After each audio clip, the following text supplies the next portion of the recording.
অনেক দিন ধরেই অভিযোগ আছে। তো ওই হাউসিং এর কেলেঙ্কারি সম্ভবত, আমার জানা নেই, ওটা 1-1.5 বছর আগেই তো সামনে এসেছে।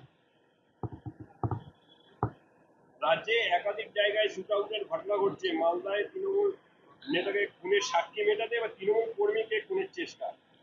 রাজ্যে আইন শৃঙ্খলা নেই, তাই হচ্ছে। আর পূর্ব মেদিনীপুরে পাঁশকুড়ায় শিক্ষক চাকরি হারিয়ে মানসিক চাপে সহ্য করতে না পেরে সন্তোষ মণ্ডল, অত্যন্ত দুঃখজনক। সুবল সোরেনের পরে আরেকটা দুঃখজনক ঘটনা। এর জন্য মমতা ব্যানার্জি দায়ী।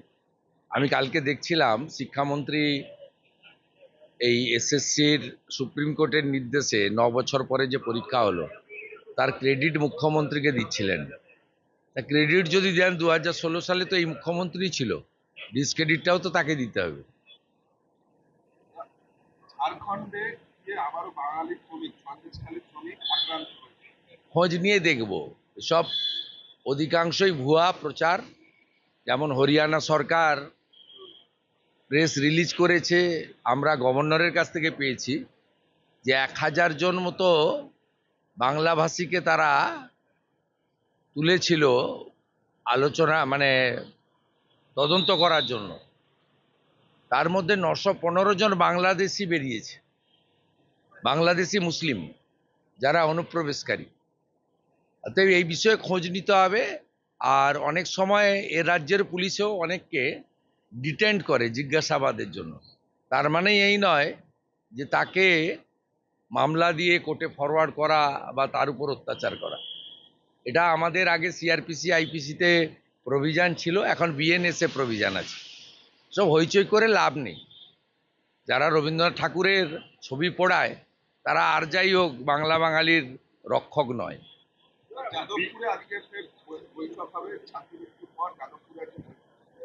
কোনো লাভ হবে না, সিসিটিভিও লাগাতে দেবে না এবং ওখানে বন্দে মাতরমও গাইতে দেবে না।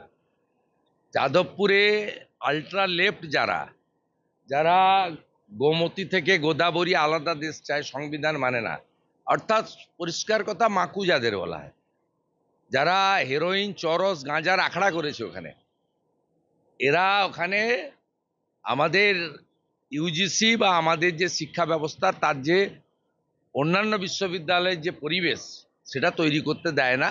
এবং এরা জাতীয়তাবাদী বিরোধী, রাষ্ট্রবিরোধী।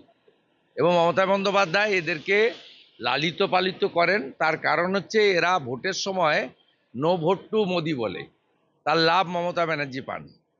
বিজেপিকে আনুন, সাফ করে দেবো আমরা একদম। যত পার্থেনিয়াম আছে যাদবপুরে আমরা পরিষ্কার করে দেবো, আমাকে ছেড়ে দেন 10টা বাজে।